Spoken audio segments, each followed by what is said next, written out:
Aleluia. Vamos abrir a nossa Bíblia no livro de Segundo Reis, segundo livro de Reis, no capítulo 3. Nós vamos estar lendo o versículo 9 ao versículo 18.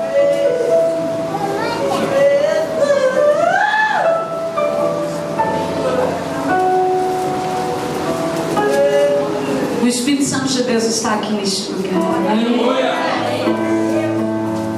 Eu quero dizer para vocês nessa noite que essa palavra complementa aquilo que já foi ministrado através do Ministério de Adoração, do Ministério de Louvor. Amém?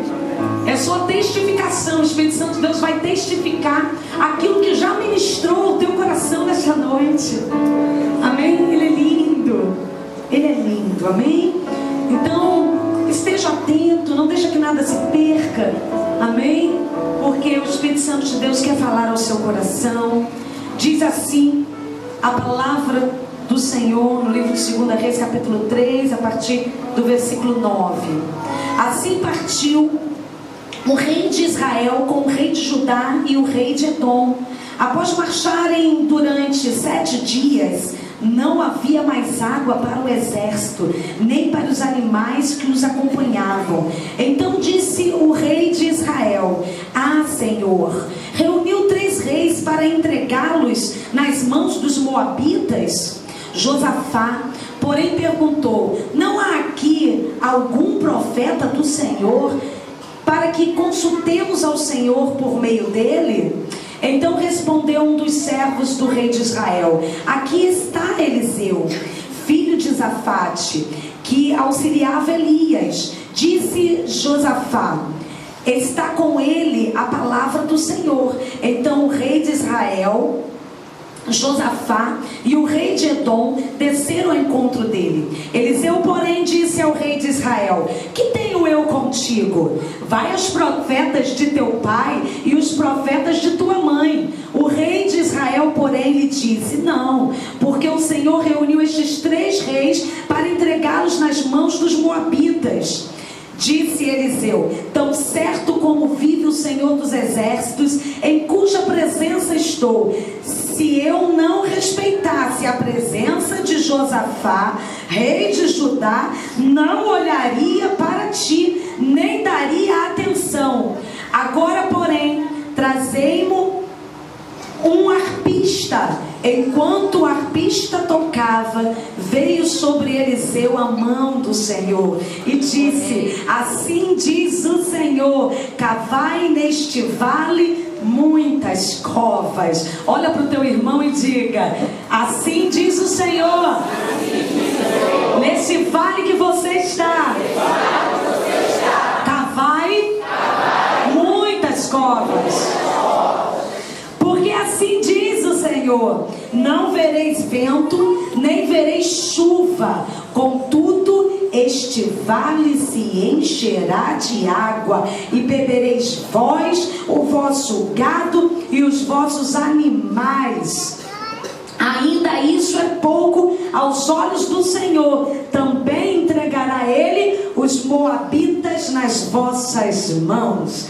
Quem crê que esta palavra é viva para nós hoje, aleluia, bota a sua Bíblia no banco e dê uma linda salva de palmas para Jesus.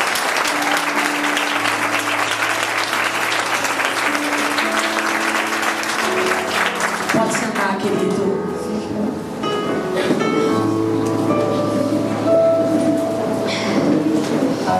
Sabe, eu gosto muito de conversar com o Espírito Santo nos meus momentos com Deus.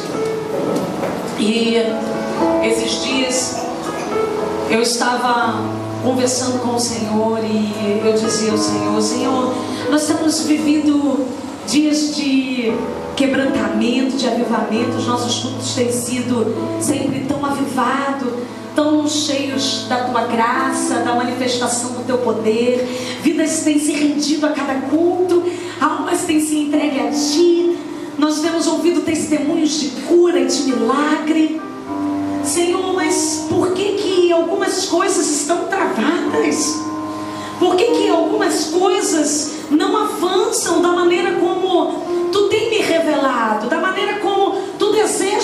fazer? Por que ainda não conseguimos vender essa casa que oferecemos a Ti como oferta para a construção, para a obra do templo? Por que os ministérios não avançaram da maneira como Tu queres? Por que a igreja não tem crescido como Tu queres? Porque nós temos visto um agir e um mover, mas a palavra de Deus diz que assim como os céus são mais altos que a terra, são os pensamentos de Deus muito mais altos que os nossos. Talvez nós possamos olhar para a igreja e dizer: está ótimo como está, o culto está ótimo, tem avivamento, tem cura, tem vida se rendendo, mas aquilo que Deus tem para fazer é muito maior. Aquilo que Deus tem para fazer é muito, muito, muito maior do que aquilo que nós pensamos, daquilo que imaginamos, daquilo que um dia projetamos. E talvez você também se faça essa pergunta: Senhor, por que eu estou na Tua casa?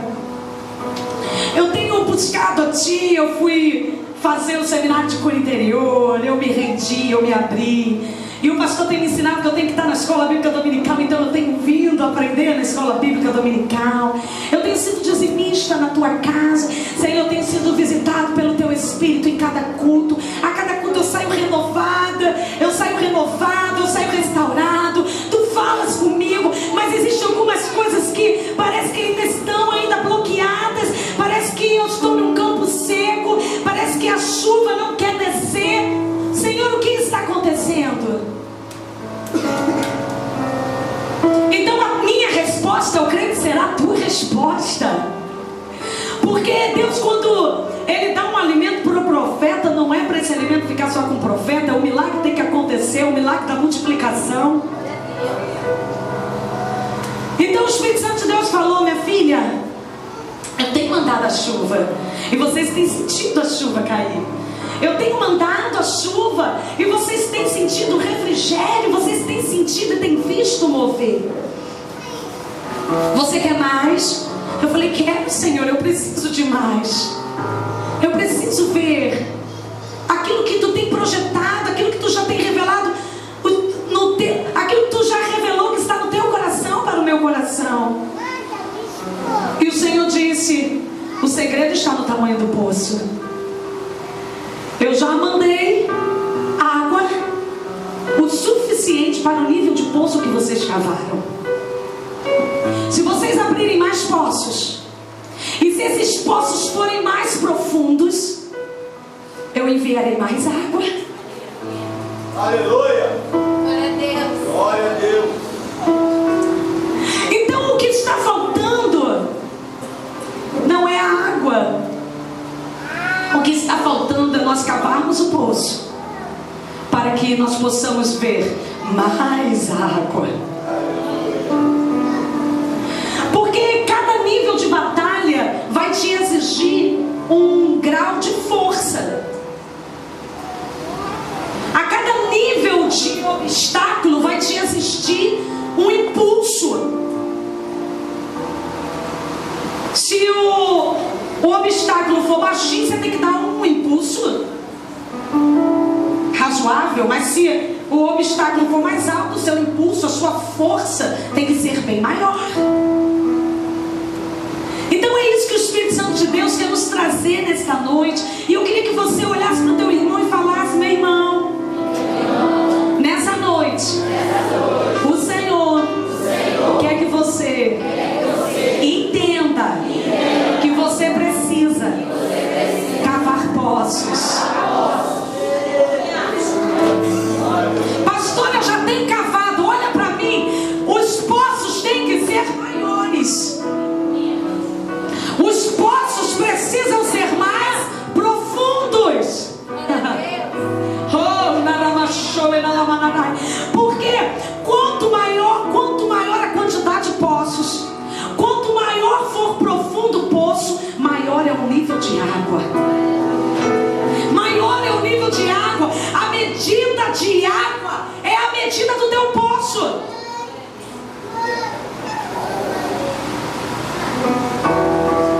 Deus, Ele quer te dar sem medidas. Aleluia! Ele é uma fonte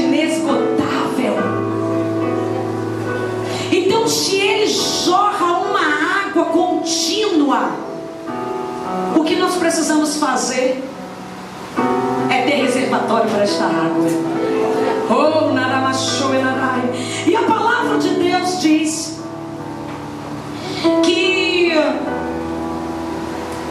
os 3 reis, os reis de Israel, de Judá e de Edom, eles se juntaram para pelejar contra a Mesa, que era o rei dos Moabitas, porque Mesa não estava pagando os tributos ao rei de Israel, e eles se juntaram contra o rei dos Moabitas, se propuseram a se unir contra aquele reino.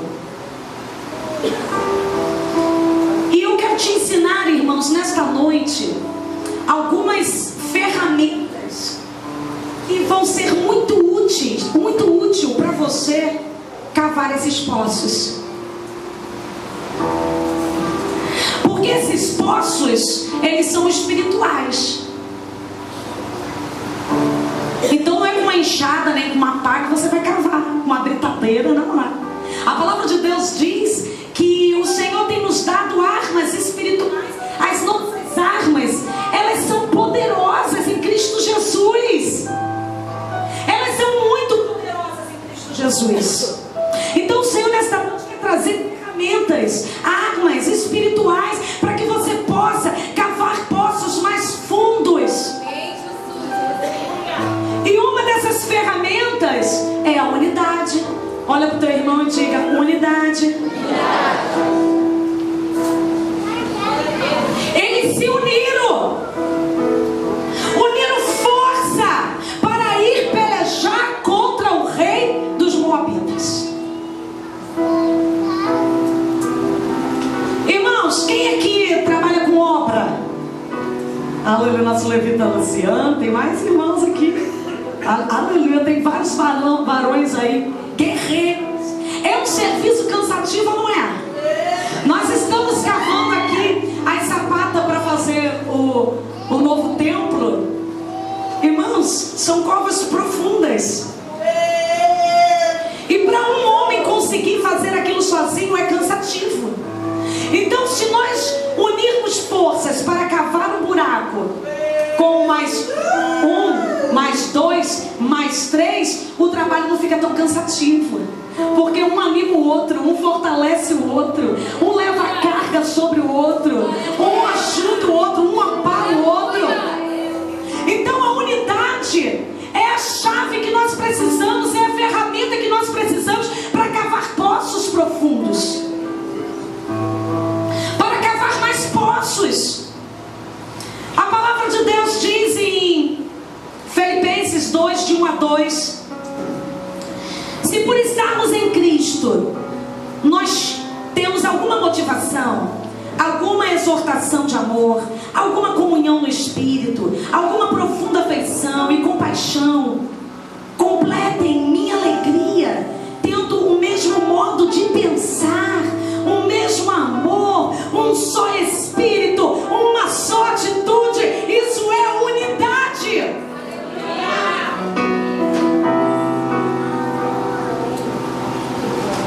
Por que não conseguimos, às vezes, romper e cavar poços maiores na nossa casa? Porque a nossa casa é desunida. Eu quero uma coisa, meu esposo quer outra. Eu tenho um propósito, ele tem outro. E uma casa dividida não pode subsistir. Por que não conseguimos cavar poços profundos na igreja? Muitas vezes é por falta da unidade. Porque não temos a visão do reino e cada um pensa em fazer a sua obra, o seu trabalho de uma maneira independente. Nós temos um Deus, um Senhor, e o Espírito Santo de Deus habita em nós e Ele opera em todos. Ele é um, de maneira diferente, de forma diferente, mas para que haja unidade. Aquilo que eu não tenho, você tem, para que você me complete. Aquilo que você não tem, eu tenho, para que eu possa te completar. A unidade é a ferramenta ferramenta para você cavar poços mais profundos na sua vida. Então seja um com o corpo de Cristo. Irmãos, tem batalha que você vai vencer sozinho, mas tem batalha que você não vai vencer sozinho. Existem experiências que nós precisamos passar que vai ser eu e Deus, e mais ninguém. Mas existem algumas outras experiências que se você quiser enfrentá-la sozinho, você vai se cansar no meio do caminho, você vai perecer. E algumas experiências, o Senhor, Ele quer realmente que a gente vença juntos. Sabe por quê? Para a gente entender a importância e o valor da unidade. Para a gente entender que quando nós estamos juntos no único propósito, nós somos mais fortes. Então, esposo, em nome de Jesus, entra em acordo com essa mulher. Mulher, entra em acordo com esse homem.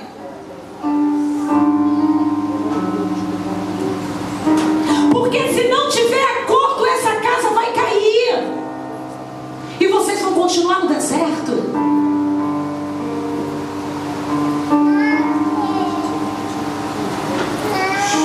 Diga, eu quero caminhar em unidade. A palavra de Deus diz que no 7º dia não tinha mais água. Eles seguiram determinados em um único propósito e foram para a guerra. Mas no 7º dia não existia mais água para eles, para o exército, para os seus animais. A água acabou. Irmãos, e a água é vida. Se hoje no século 21 faltou água na tua casa, tu já entra em desespero. Não é assim? Fazer comida para as crianças, tomar banho, lavar roupa, sem água tu já fica desesperada. Você imagina eles no meio do deserto, sem água, no calor escaldante, 45 graus do deserto, sem água, com um exército, com animais.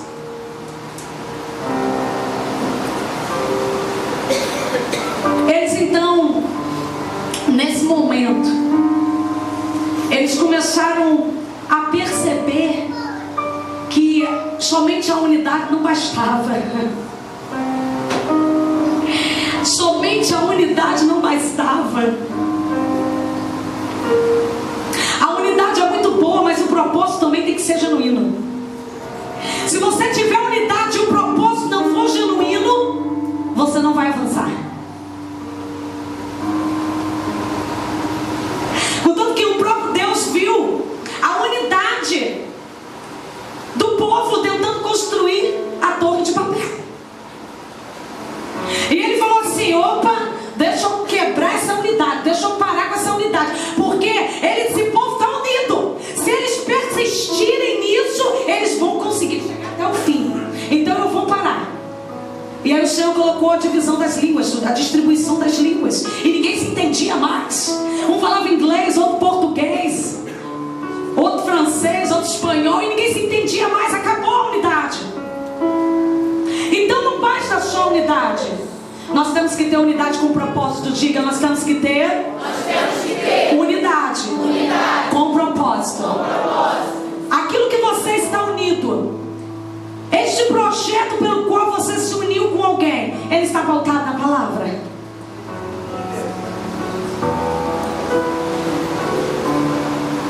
Ele é genuíno.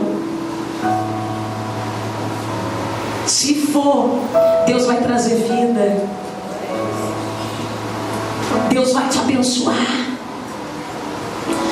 No 7º dia faltou água, irmão. E o número 7 é o número da perfeição. Porque para eles poderia parecer que faltar água, aquela altura do campeonato, era uma desgraça. Mas o Senhor torna as nossas desgraças em graça. Aleluia.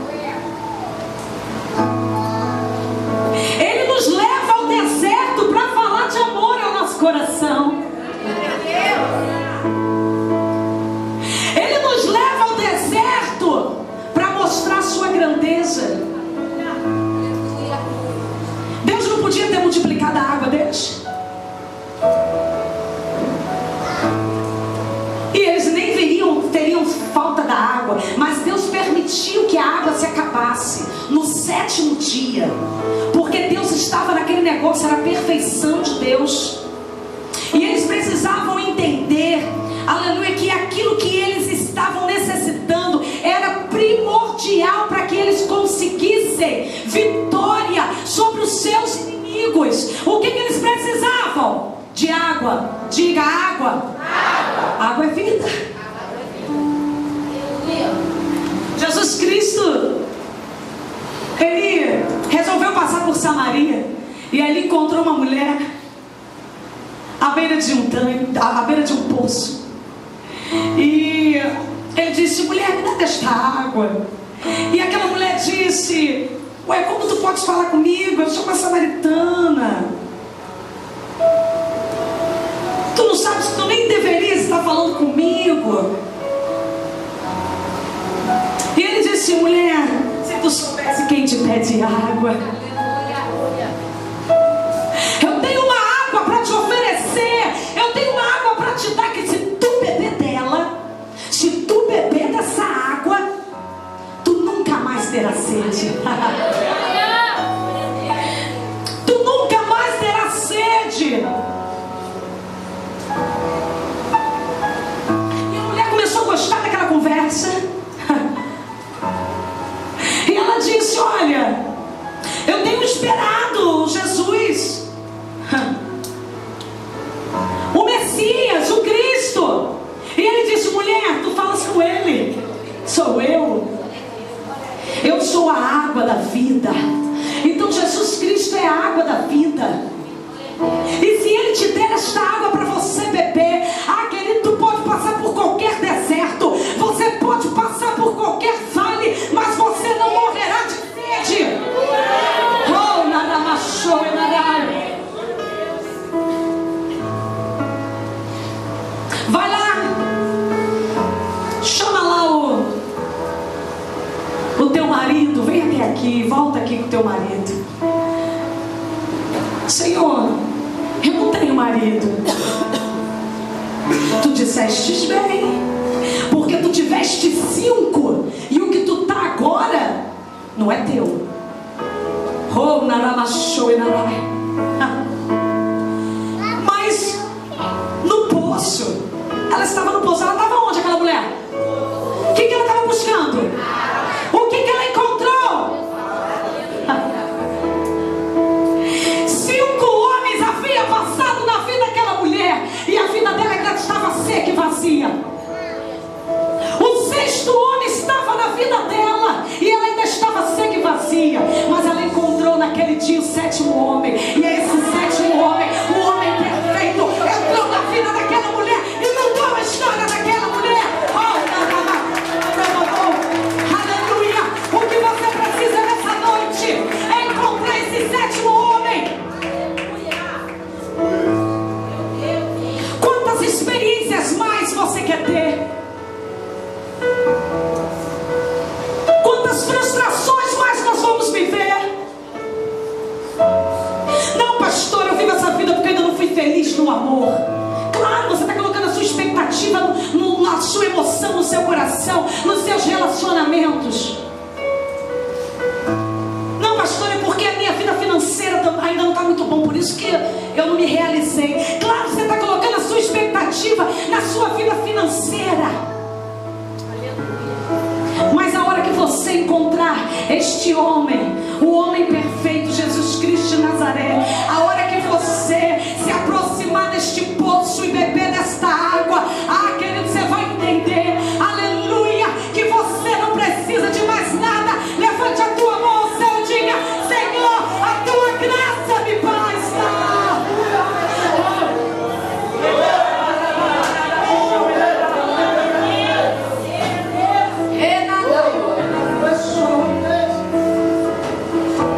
A tua graça me basta.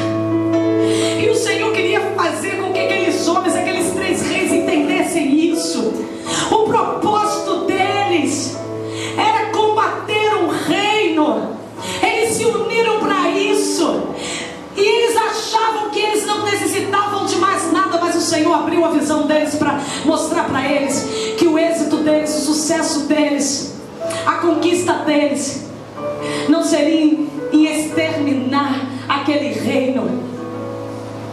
O sucesso deles seria em eles terem sede e desejarem água. E eu profetizo que nessa noite você vai sair daqui com sede, desejando beber desta fonte. Aleluia, desejando beber desta água.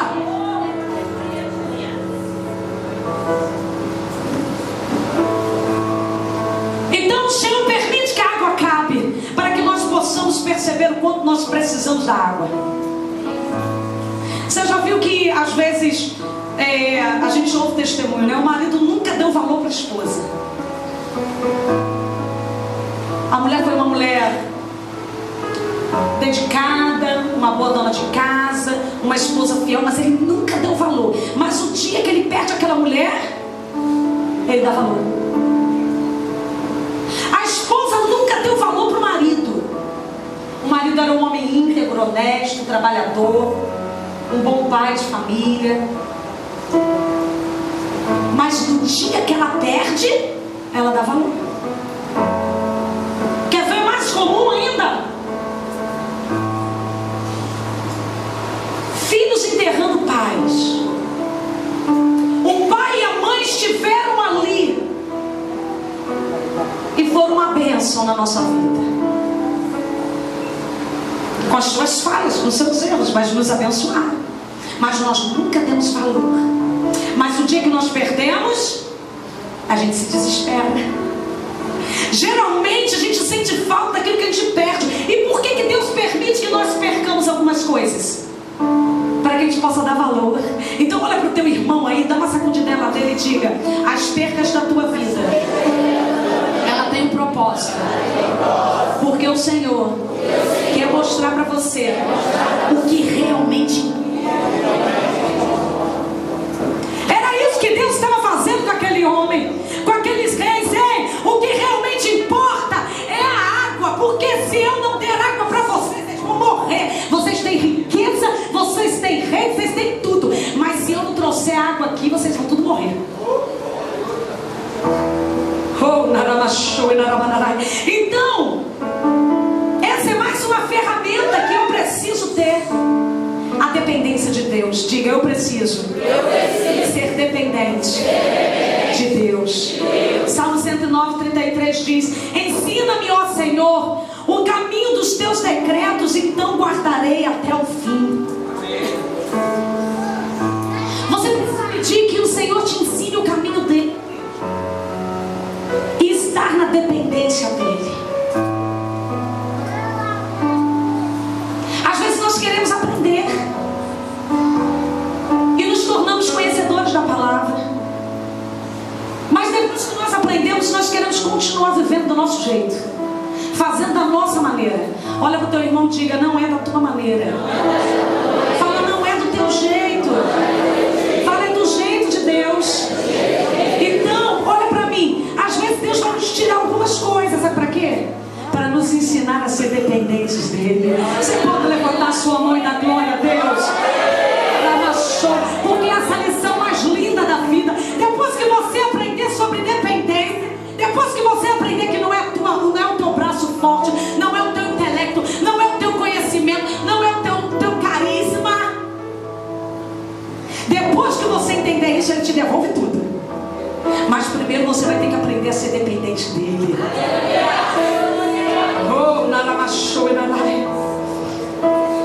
Josafá, preocupado, pergunta assim: tem algum profeta que nós possamos consultar? Porque nessa hora, irmão, que o negócio fica estreito, a gente logo quer saber de um profeta, não é?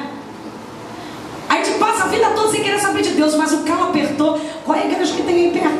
Você conhece alguém com uma igreja? Se eu souber que tu tem